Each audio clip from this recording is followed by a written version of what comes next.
You are now listening to the I Think I Love My Wife podcast. And this is your best friend's best friend, Chidozie Okafor, ready to take you on another journey. Are you with me? Because I'm ready. Let's get it.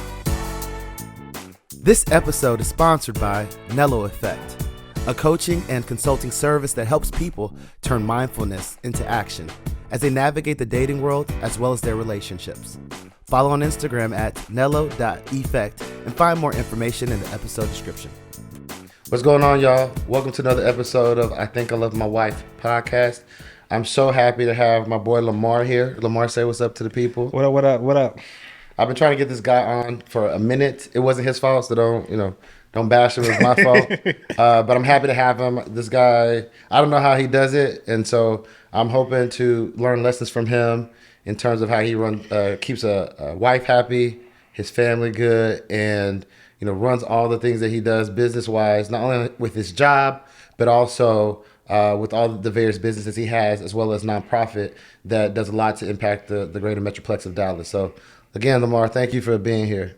Man, very much appreciated, man. Invite. I know it took us a little while to get here, but we're here now. So before we start, I like to do a toast. So I always want to do a toast to get us started. I'm about the affirmations and just to keep us reminded on what's important. So absolutely. This toast is to just more life. Life is powerful, but also fragile. And so let's not take it for granted and do the most that we can with it. So cheers, man. Oh, that's powerful, bro. So I'll just get started with it. I know you got a lot of places to go. You got a long night ahead of you. So let's just kick it off. How long have you known your wife? Man, I met her when I just moved out here in 2011. So I moved out here in the summer of 2011. Met her in October of 2011 during the OU Texas weekend. You would be here for that weekend. That's a good weekend to be here. No, it was, man. The journey to get there was hard, though. So I moved here in the summer where it was 100-degree weather for 40 days straight. That sounds about right. It was my first experience really in Texas for that long, and I was like, what's going on? I was coming down to get licensed as a pharmacist and didn't pass my board. So I was trying to make it through. I had a cousin told me, you need to stay for OU Texas weekend. You have to experience that before you move back to Chicago. Because if you experience that, you're going to stay in Texas. And look what happened. Man, look what happened. Still here. Becoming a pillar of the town. Yeah. So you met her in 2011. Yes. Still going strong. How long was it, love at first sight? Was it I got a number or we just met and then there was time? How did you guys get to the point where you guys started dating? Oh, you really want to know that? I mean, we here for the truth. All right. So get this. OU Texas weekend. We're in Red Room in Addison. Mm-hmm. And I'm actually dancing on a young lady, and she walks by. And I feel sorry for the lady you was dancing next to. I swear I do. I apologize to you if you're watching this. But I immediately stopped, and I've never experienced anything like this. Everything just slowed down. And I could just see this woman looking at me, this beautiful woman looking at me, black woman looking at me, and she just confused. And I guess I'm dancing too hard because I'm in Texas and I'm just dancing hard on this young lady. She's like, who's that dancing like that? Doing the most. And so, but things just slowed up, bro. I've never experienced anything like that. Things slowed up and I just watched her. And this young lady still dancing on me. I'm just not paying her any mind anymore. That happens sometimes. Yeah. And so from there, man, she walked past. I didn't say anything. She walked back past, and I think she was leaving. She was leaving at the time, and it happened again. It slowed up, and I was like, I gotta talk to her. But she's leaving, and there's a whole bunch of people in front of us. But kid you not, I didn't see any of those people. I only just saw her. The C's party for you? Yeah.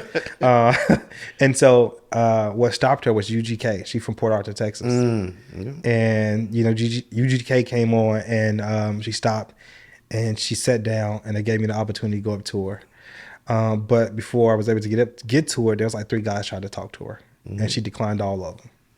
Oh, can I stop you there? So what's going through your head in this situation? And you've seen it happen before. Yeah. You see an attractive woman. Guys are shooting their shot, and you see decline. Yeah. When you see a woman that's happening to, what goes on in your head? Man, shooters shoot. You know, Shooters do shoot. Don't mean they make it. They don't mean they make it. So I'm one of those dudes. I'm gonna shoot my shot, especially if I see something like that and I experience something like that for the first time. It's not a matter of the client is, well, how can you uniquely approach this person? 9 out of 10 times we're in a club atmosphere. They all asking about her drinks. She's saying no. That means she doesn't want to have a drink. You're not paying attention. You're not playing the room. Mm-hmm. I'm gonna play the room. What is she doing? She's sitting there. She's dancing. She might want to dance. Typically pretty women, and my wife is fine. They like, laughter, like having a great time. Mm-hmm. So how can I uniquely approach this woman that just declined 3 dudes, right? I came up with an idea of saying, hey man, I seen you had some trouble declining some dudes. Let me teach you how to decline dudes in clubs. And she just bust up, started laughing. That's original. And so, and it just went from there, and I was just like, we just kept building and building. I got up, she danced. And if you know my wife, she don't really get up and dance publicly. Yeah, I don't know that I've seen her do that before. Yeah, so it just really worked out, man. I think I took a unique approach, and I think a part of that too had to do with my dancing skills. Okay. And so it just worked out, really, But in all, man, you just got to play the room, look at the person, are they really just, she didn't have an attitude when she was declining. She was very polite. That's one thing I noticed right off the bat. Like, she was really polite. I'm okay. Instead of like, she wasn't turning to a girl. It's like, girl, you saw that? She wasn't bashing the guys, anything like that. So I just knew from there she had a good character. So I was like, okay, just come in unique, be fun, be loose, and have a great time. What more can she say than no? I mean, worst case scenario, you don't make it. Yeah. Cool.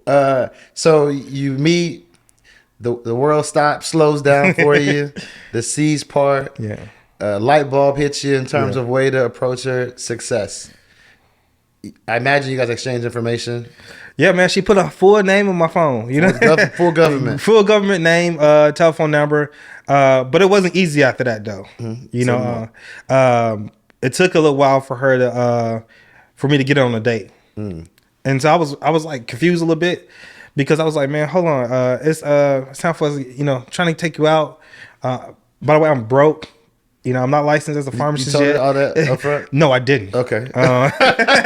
Absolutely not. I'm not bringing any baggage right now. But I was trying to get her out, but not knowing her profession, she works for the University of Oklahoma as a recruiter here in Texas. And so that was busy time during around that football season time. It was really busy time for her. So she really had no time.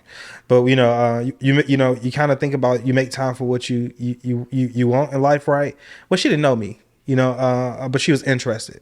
So I finally got on a date. Took a look glorious. How long did that take? A couple of weeks. Oh, yeah. It was about a couple of weeks. I say 4 or 5. I thought you were gonna say it took you like months. Okay. Oh no, absolutely not. But I'm eager. I just moved here from Chicago, so I'm like, hey, let's get on a date. With these Texas women talking about. Yeah, exactly. And so I'm trying to get on a date. I'm like, man, look, my funds are funny. I'm not too sure if I'm moving back to Chicago right away. Mm-hmm. Like I said, I just failed my boards by 1 point. So I'm just trying to make sure it happens before, you know what I'm saying? Because something tells me this is supposed to happen, right? So I'm like, man, I got to make this happen before I move back. Mm-hmm. And it happened. Yeah. Gotcha. So y'all went out on a date. Yep. I assume the date went well. It went extremely well. Where'd you take her? Micosina. Okay. Yeah. Well, the first day was glorious. Right, Gloria's in Micosina. So you went from there to Micosina. So Gloria's downstairs. We had a margarita and some food. And then the second day was Micosina. Gotcha. Yeah. Okay, cool. Yeah. So you get a number. You guys start talking. Mm-hmm. When you meet her, are you completely single? Yes. So no, even no talking. No, I'm talking to girls. I'm saying there's no like you got people you're talking to. Still. No serious relationships. Yeah, no serious conversation. There's people in the mix, but no one that is like, why is he on a date with this girl? But there's people that it took her 2 weeks. You might have went on another date in those 2 weeks, right? Yeah, I was going on dates. Was she? Do you know if she was?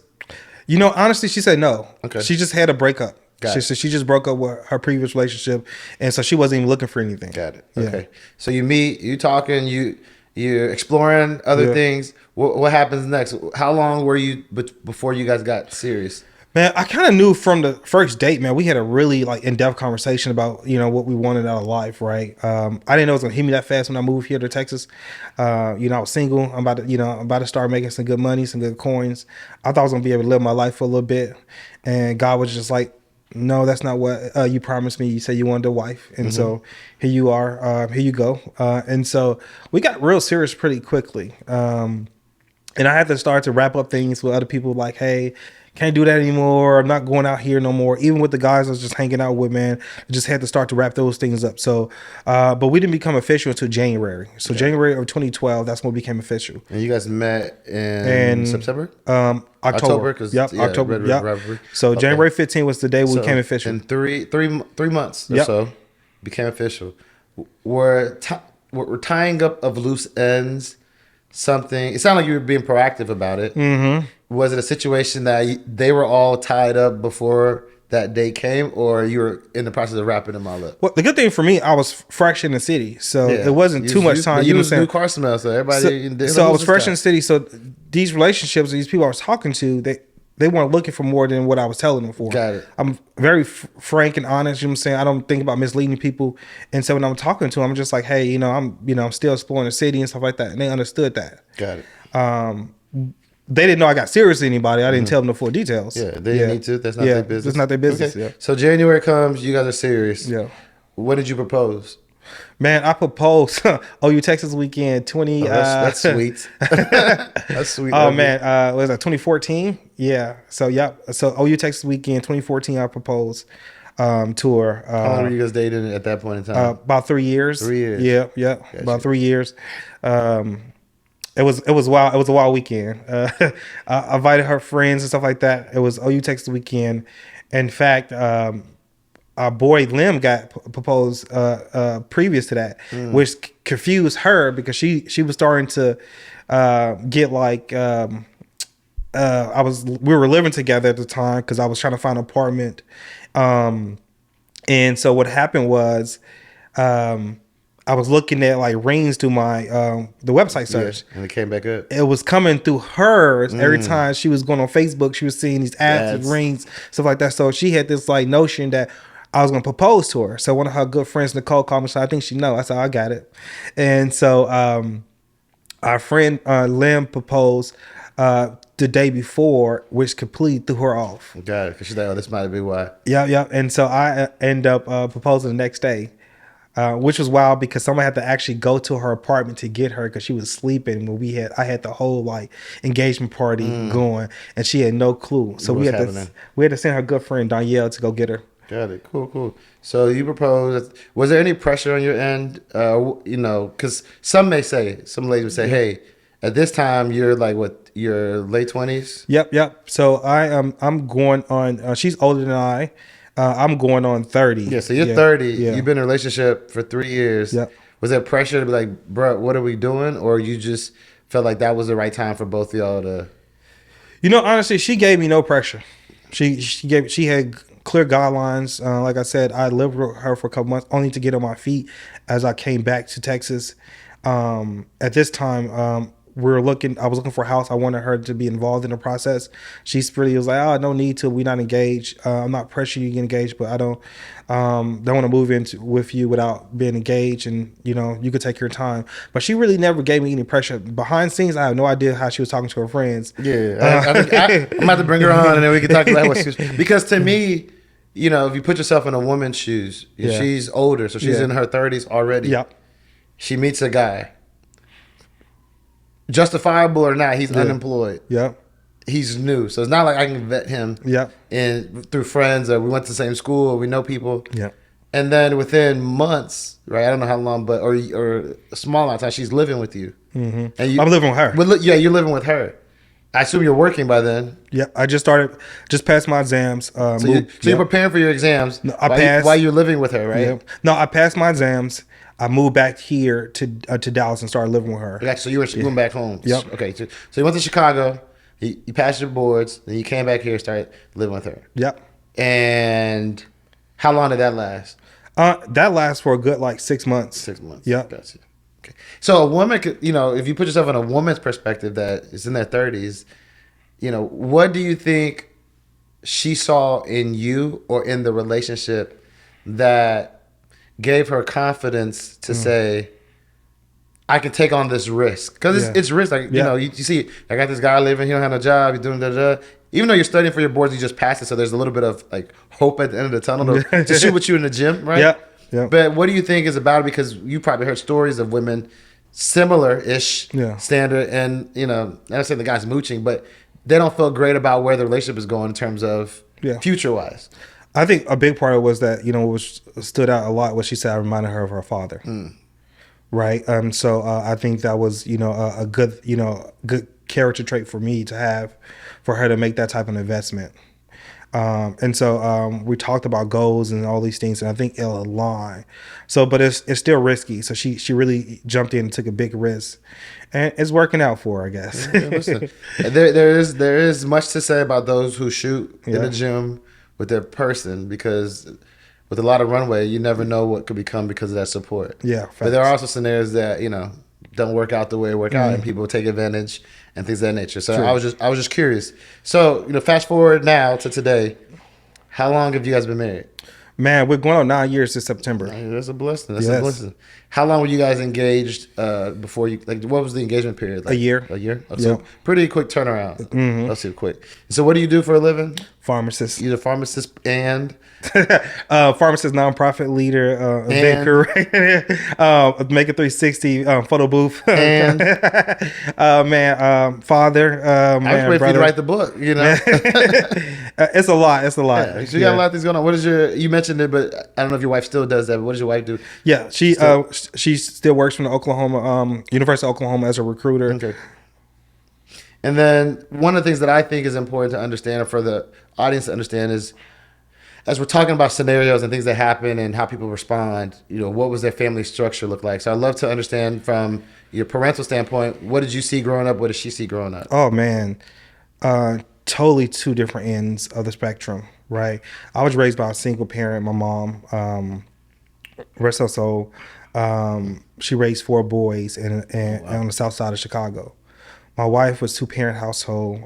She saw her grandparents, married for 40, 50 plus years. She saw auntie and uncle, married for 40 some plus years. So totally different environment. She grew up in Port Arthur, Texas. I grew up in Chicago. And so there's a lot to learn from both sides, right? I started to learn as I started to get around her family what commitment looked like, what responsibility and accountability and all those things looks like in a marriage, because that's something I didn't have exposure to, really, rarely, growing up. I saw they had a small family where I had a massive family. My grandmother had 16 kids. Oh, wow. So I saw both ends of the spectrum, which kind of really gave me an advantage, right? Because I kind of saw what I didn't want to happen in my household, but also was now starting to get exposed to some good things I wanted to happen in my household. I see. And then you mentioned that your mother raised 4 boys. Where did you fall in the lineup? I'm the youngest. The youngest. So you're the baby in the family. Yes, yes. What about your wife? How did her family? She's the oldest. Oldest? How many? Just 2 of them. Just a brother, right? Yep. Got it. Okay, cool. And do you guys have children? Man, we have 3 beautiful boys. What are the ages? 6, 3, and 1. Well, you got the range of they still need your attention, but you got the range of it. Okay, cool. So now that we know a little bit about you, how you and Lauren got set up or positioned to where you guys are today, what do you say? What do you love most about your wife? Man, I love her. I love the good and the bad. I learned so much from her. My wife, we're the total. I'm the extrovert. She's an introvert. She does a really good job of balancing the household. But just her commitment level. Over the last a couple of months, man, it's been really significant. I've been learning a lot more about her character. And man, this is a young lady that will stay in the gym with you. She go, she will, you can falter and she's still there. She's not, she's trying to figure out ways to help build you back up, Most recently, I was in a car accident, right? And so I'm sporting this boot now. I had, broke my wrist. I have, pins and stuff in my wrist as well. And this period of our life is called vulnerability for me as a man. She's been such a significant part because she's holding down every part of it, right? And so in the midst of this accident, I get fired from my job as well, right? Yeah. And so now I'm not, that provider, right? But this is the person that would get up a little bit extra and try to look on Indeed and LinkedIn for job opportunities, asking me to send over the resume. So her commitment level was just phenomenal. To being able to be this vulnerable around her, it's been a journey, because again, I grew up in a place where you weren't allowed to be vulnerable as a man, right? You had to, you had to walk in every scenario just with no softness, just being hard all the time. And that's not a good life to live, right? I just love everything about her, man. Her grace, her softness, her tenacity when she needs to be, the way she cares for our boys, the way she cares for me, and the respect she gives me, man. It's just so much to love about her. I mean, that's deep. I hope my person was, listening. Yeah, I think those are all things that anyone would want in a partner, in terms of that. You said respect, love, being there through the tough times, the good and the bad. I think we hear the word, I have a ride or die, and there's typically a connotation that goes with that. Yeah. But I think this, in the way you described it, is a whole different connotation of ride or die. Which it definitely is. One of the things I like to ask people, given the title of the podcast, is when did you hit that moment? What was the experience or set of experiences where you were like, you know what, I think I love this woman? Like I said, it was a really strong feeling when I first met her, but it wasn't all just roses, right? There is some healing I needed to do personally on myself, right? To trust, I saw what love can do to people. I saw it firsthand, baby mama drama, divorces, or just people being manipulative and taking advantage of people. So it took me a while to get there, in terms of like, I thought I was loving her just by being with her and stuff like that, but in order for me to be open and vulnerable, it took a minute to get there. I struggled with that for like the first 2 years of our marriage, because I just couldn't trust, right? And so, and as another good point where she was kind of recognizes the difference in our child upbringing and what we were exposed to, right? I was exposed to, my brothers and cousins dating multiple women, right? And saying that's fine, and so where she was exposed to, her uncle and all those things dating one woman, you know what I'm saying, and being that committed to it. So it was a challenging period, but we worked through it. I learned a lot just by watching her family and watching how the men in her family moved. Yeah. This episode is sponsored by Nello Effect, a coaching and consulting service that helps people turn mindfulness into action as they navigate the dating world as well as their relationships. Follow on Instagram at nello.effect and find more information in the episode description. And so you mentioned the word love, learning how to love, vulnerability a couple times. How would you describe your view of love prior to meeting her? Man, it's totally different. It's totally different. Vulnerability wasn't a word I use as a guy at all. It's totally different. Softness wasn't a good thing to use. And man, I want a soft life. I want to love. I want to grow old. My perspective of love just totally changed. I thought arguments was love. I thought fighting was love, right? I thought that emotion that, was going to be love. Yeah, right. That's what I picked up from TVs and TV shows and all those things when I was looking about love, right? That's what I pulled it from, right? My mom was single, like I mentioned. She dated, but she was closed off herself, right? She didn't want to get hurt, so I had to pull from what I can see, and most of the time that was from the TV. Yeah. Right. And we're on Baby Boy, you know what I'm saying? Oh, yeah, I mean, you see, you get the full, there was, I would say, fewer examples than out there that exist probably 5-10 years ago that exist today. Exactly, right. And so, interesting that you say that. I'm curious to understand, well, let me take a step back. I love that you said that she showed you and gave you a new vantage point of what love and vulnerability looks like. And why I want to stop there is on the first, I think my very first or second episode of the podcast, I had a friend Brandon on, and we talked about the importance of women creating a infrastructure or an environment for vulnerability. Yeah. Because as men, generally, we recognize that we, in some way, whether we do it great or not, there's an awareness that we need to create space for the woman to feel like she can be vulnerable, feel safe, and things of that nature, right? However, we are people, and that is something that is needed and required on both ends. Yes. But not society doesn't always do that for men. Yeah. And sometimes where you see issues is because they're not safe spaces and for certain conversations to happen. And then it kind of manifests in other ways. Yeah. And we talked about how because the way society is, there's women are not often taught how do you create a infrastructure or environment for vulnerability in the guy you're dating. You want it, but you're not doing anything to set it up. Yeah.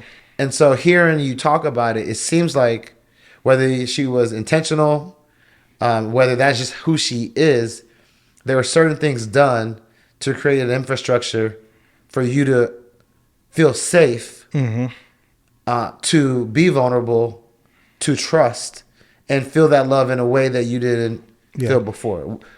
Are there a couple of things you could pinpoint that helped or create that infrastructure for vulnerability? So let's talk about toxicity a little bit, right? I grew up in a household where I saw people weaponize, things people told them, right? In heated situations. So they get to a point when they just weaponize what you confided in them, right? When we had heated discussion, one thing I noticed that she never raised her voice. She never said anything that was disrespectful. We just had a heated conversation. I was the one raising my voice. I was the one that was taking it to another level, trying to figure out why she wasn't taking it to another level. And so when I realized that she didn't weaponize things I told her in confidence in those heated moments, I just knew that there was a level of maturity there that I didn't possess yet. And so I think that allowed me to now trust her more with my childhood, growing up, what it felt like growing up in Chicago, kind of those barriers and stuff like that, was that I realized that wasn't something she was doing. Because that's what oftentimes what we get nervous about, right? If I'm sharing this with you, who are you going to share it with? Who are you going to tell? How are they going to weaponize it against me and use it against me and embarrass me, right? I just didn't experience that. I didn't think of that at all when I used to speak to her. And I actually had to check myself. In fact, she checked me. She's like, man, look. She's like, I never had a guy or any person yell at me like that. Don't do it again, right? And I was like, well, this is what love looks like. What are you talking about? She's like, that's not love. You know what I'm saying? That's make-believe. That's what you see on TV. I was like, no, this is what I've seen my cousins date, my uncles date, stuff. They yell, they fight. I listen, no. She's like, we don't do that over here. And so it's just a lower maturity that she had that I didn't possess at the moment. And I wanted to work to possess, right? So in this case, I had to create a space for her to be vulnerable because of my immaturity and the use of toxicity and what I've been exposed to as a child that I wasn't really healed from. So I hear you mention the fact that she brought some awareness to you. A lot of it. To recognize things that you were doing that maybe weren't conducive to where you wanted the relationship to go. And in turn, you realized there were things you needed to do to create the space that you were being granted. Yeah. And so in being aware of that, then how did you proceed? Or what gave you the tools to now say, I can create a similar space for her? Well, I think a couple of initial steps I started to take was, just having more conversations with her. Communication was very key. Aligning myself closer to God. One of the biggest things is changing my environment, being around men that I want to model like, right? That was huge, right? I had, started to be around individuals that just display maturity in these cases. And that helped a ton. And then lastly, which was my biggest hurdle, was seeking therapy. Yeah. Right. Cause in our community, especially for Black men, it is the taboo, right? It is that you're labeled as weak. Or something's wrong. Yeah, something's really wrong. And so nobody talks about therapy in a preventive way. Yeah. Oh, for sure. You're right. That's one of the biggest preventive measures you can take. Exactly. So that was the biggest step. And I took that in 2022. So it took a while to get there, right? Because I want to process all these things, that I've seen as a kid, the violence I've seen, the host of things, and just living in Chicago and the pipe passing that I've seen. I was trying to process it by myself, but realized it wasn't working. And then I try to process them through her. And so there's no point in my life where I want to give my wife my weight. You know, I'd rather her give me her weight, but giving her my weight constantly.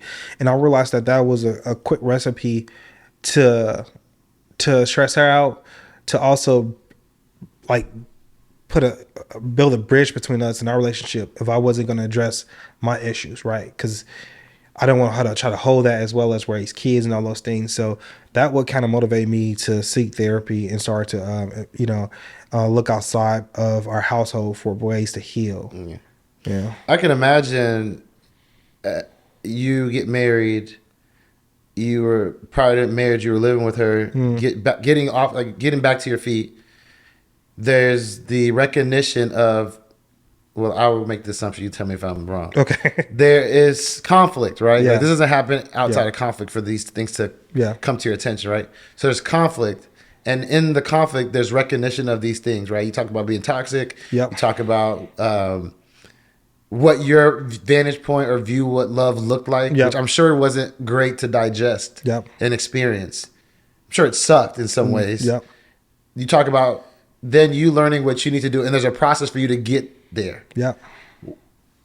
I can imagine in your first few years of marriage that most people say is challenging because you're learning to live together. You're learning just like how to function, what I call the business of the relationship, just your day-to-day going, plus this.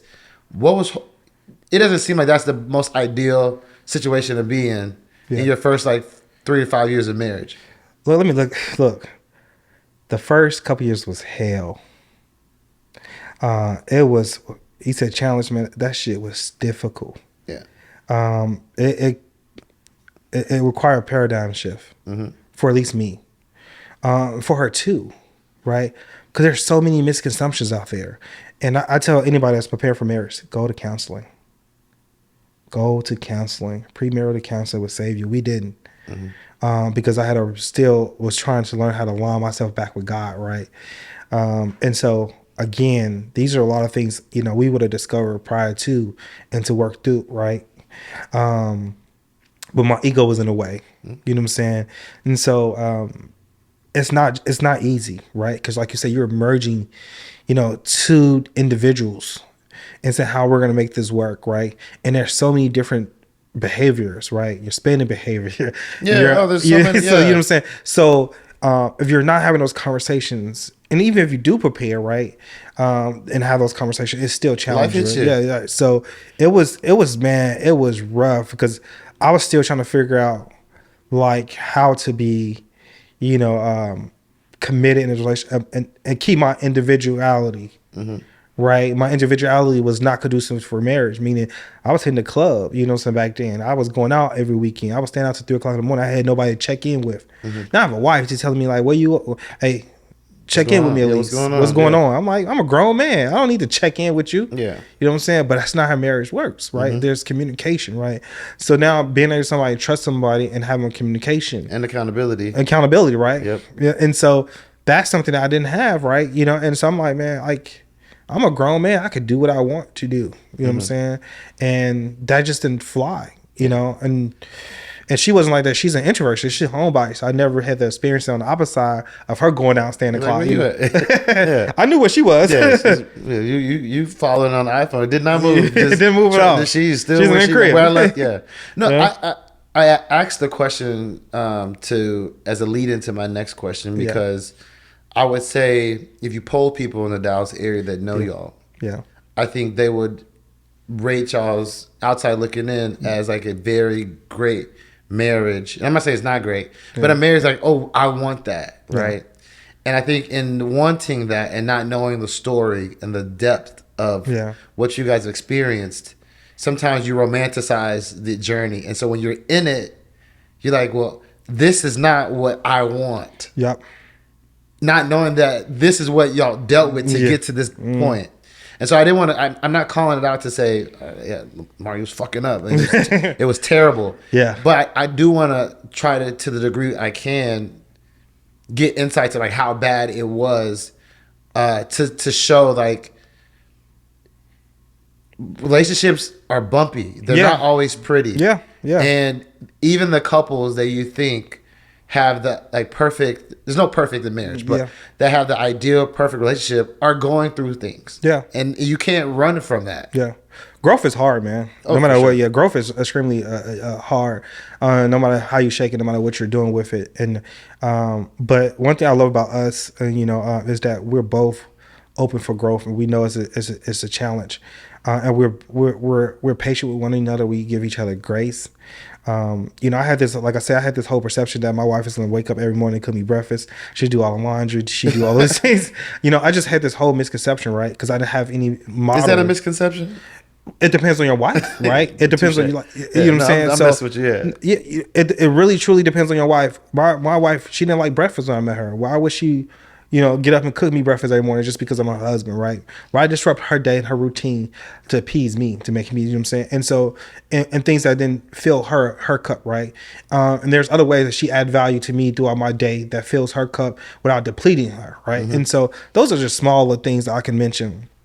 But man, I said this, growth is just challenging, and that's throughout your whole entire marriage, because we're still evolving as individuals and changing with different goals. You mentioned, like, I do a lot, right? Yeah, so she has to, so she, on her end, that causes a lot of compromise and maybe even some sacrifice, right? So again, we're growing as a family, but it's a challenge, Yeah. I know one of the things that I said I want to talk to you about, that you do a ton of stuff. You're balancing a lot. Some of that, you mentioned led to, the accident. I want to dive deeper into how do you balance all of that, with your family, your wife, support. But before we get into that, I have a couple questions around one before we to close this topic up that we've been discussing. What do you think sustained y'all? Like, what do you think in the midst of what you said, it was horrible, like it was tough. What do you think sustained y'all to keep y'all going through that challenge, especially in the beginning, the challenging period? Absolutely, God. Belief in each other. We truly love each other. Like, we truly, that's my soulmate, right? And so I think I was smart enough to recognize that and stop acting up, right? And I think she was smart enough to recognize, to give me a little bit of time to let me grow. She knew that I needed some growth, right? And so she had to take a little bit to get to a point where she's like, okay, this is the man I knew he can become. Because she was, like I said, she was more mature. She saw a man, what a man should be, in through her father. And so she knew, I think, where the basic bare character of me and the integrity I have, she knew I can, model that, if not exceed that, right? In her mate, right? Mm-hmm. So thankfully, God gave her grace, gave her patience and stuff like that, and then also me the vision to see that I needed to grow in this aspect of my life, to do the things I wanted and the way I saw my life in 20 years or 10 years, So that's true. So we see, you fast forward, you're growing, you're going to therapy, you're working, you're 9 to 5, you have your charitable business that takes a lot of time. Yeah. You have things that you want to do as an individual. You have the 360. You have a ton of stuff going on. Yeah. What is driving you to do so much? Or why are you doing so much? Man, I humble beginnings, I think, really shaped in who I am. Mm-hmm. Growing up on South Side, being raised by a single mom, not having much, being around so much. I'm just curious now. I'm curious to see how I can make a difference. I'm curious to see that I can change generational curses in our family. I'm curious to see how I can leave this earth better than what I found it. So curiosity continues to motivate me in a way that is lighting like a passion underneath me to continue to go. The hard part beginning was prioritizing the stuff that really matters, right? And those things is God, self-care, my wife, right? And then once we start to have our boys, the boys, right? Because without those things in balance or in concert with each other, everything else doesn't work, right? Something falls apart. And so I think, starting to learn those things and start to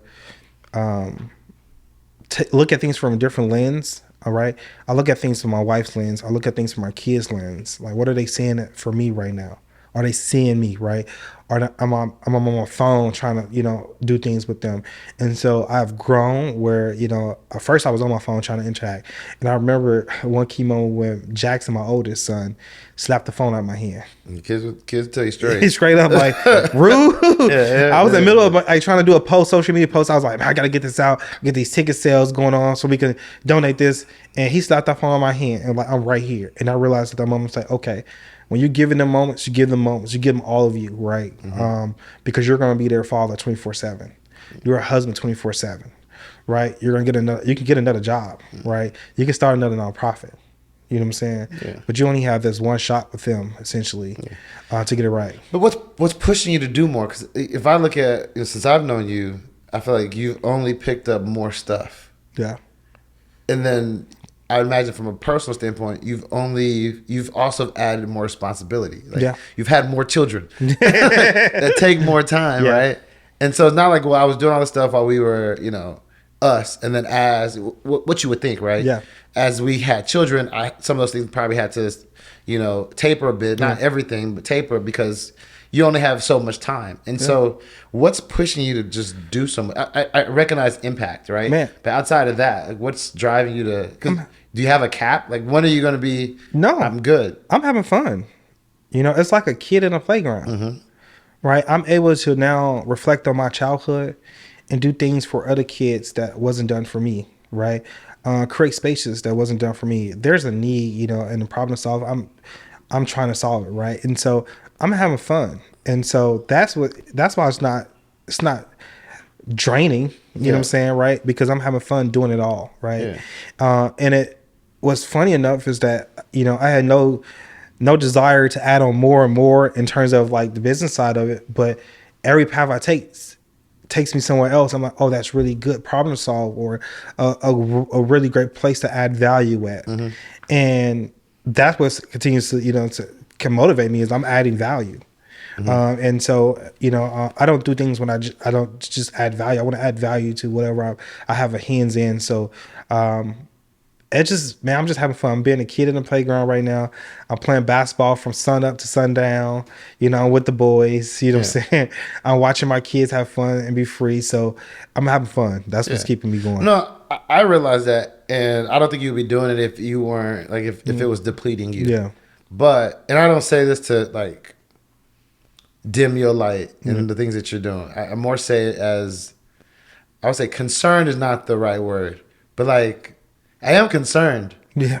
Because let me set the stage for it. I had a conversation with a friend, and I was saying to them that as Black people, African diaspora, whatever, we see our peers, our white peers, right?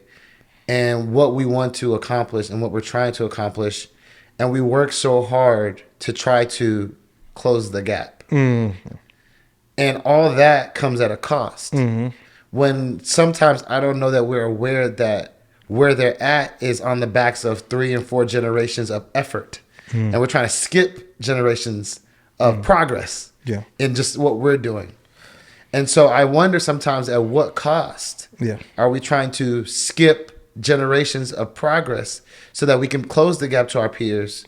What price are we paying for that? So my thing is your measuring stick, man. You have to really define that out, right? Is your what? Measuring stick. Measuring stick, right. So for instance, for me, if I can make a difference in one person's life, I'm satisfied with that. If it doesn't work out from there, I made a difference and added value to one person's life. Where some people have goals to, I need to make a difference to 5 million people. You know what I'm saying? That's not my goal. Is one person, right? And so it took me time to get that, right? I cannot continue to move the goalposts because it's, like you said, it's a divide, not a gap. A gap, I feel like you can step over, you can get to. It's a divide. For sure. And that divide right now, I understand what that looks like, and if I can just move that inch just one bit, I'm perfectly fine with it. And I don't have to be 10 or 20 or things like that, because I made a difference in somebody's life. And so as I matured and got older, I understand that value. That way it does not put so much weight on me and my family. Yeah. Right. And so because it's funny you mention that, because, as I sit here, one of the reasons I'm here in the booth and had the accident was because I fell asleep at the wheel. Yeah. Because I'm adding more. Even though I had safeguards prior to that, I had hired a third party to take care of things. But as a business owner, when everything falls through, You gotta be there. you still got to show up, right? Because Yeah. you've been contracted and it's your business name. And so it's stuff like that, right? But I have to really just find out what's the goal for my family, what's the goal for self, and all those things. And I think it's making it a lot easier now to balance things, because I'm not trying to continue to add and rapidly grow. Well, that's what I was going to ask you. I was like, if you say, hey, my goal is to impact at least one person's life, I think that you can't argue with someone that anyone, at least that lives in the Dallas area, that you've done that. Yep. And so by doing more, I guess the question is, has the goal not been met? And then you couple that with, you say, hey, I was doing a lot where I fell asleep at the wheel, right? The cost could have been my life. Yeah. Mm-hmm. Grace of God, it's not. No. What is Lamar in this seat now, having had that experience, say, like, when I think about my family and what I want to be as a husband and a father, what am I trading off now to continue to drive towards the things that you want to drive to, or given the experience you've had? I think the number one goal is, your number one responsibility is to make it home alive. That's my number one goal. Every time I exit somewhere, being comfortable saying no. You can't do it all, right? Understanding what capacity building looks like, right? So what does that look like for whatever organization I'm a part of, right? Am I building the right team to take things off, right? If I'm, approaching the right people, right? So all those things matters, right? And so, knowing my body, what I'm saying, knowing what what I'm capable of. So sometimes I might have to decline a great opportunity because physically I'm not able to do it, right? Or I don't have the resources to do it. And so understanding that more so now, I think that was a big eye opener from the accident, right? So the accident itself, tragedy, but a blessing at the same time. For sure. Because I still have purpose on this earth. That's evident. God was by my side doing it. But also expanding my vision of, hey, you're going to continue to scale like this, you're going to have to make some tough decisions. Are you going to do it through building capacity, through building a team? Because you're not going to be able to do it by yourself. And I think oftentimes as entrepreneurs and business owners, we go into these things thinking that we could do it by ourselves. And that's not necessarily the case, because it just puts too much on you, puts too much weight on you, and mentally and physically. Yeah. No, I mean, I couldn't have said it any better. It does take a village. It does take a team. This podcast isn't happening without the support of many people, the people that choose to be on here, the people that set up this set, the artwork that was provided, the production team that's helping it out. It definitely takes a village to do that. And so, one, I want to thank you for making time to be a part of my village to do that. I hope you'll stay, and so that we can continue this conversation in terms of understand more about your marriage, things you've learned, and how you're navigating fatherhood. You got a little bit more time? Yeah, absolutely. All right, listen, we're going to take a quick break. I hope you join us next week. I'll continue the conversation with Lamar, where we talk more about his marriage, things he's learning as he's growing in that marriage, fatherhood, and his view of love in general. So until next time, make sure you follow us and subscribe on YouTube, and follow us on Instagram at ThinkLoveWife. And until next time, you know what it is. I hope the conversation keeps going.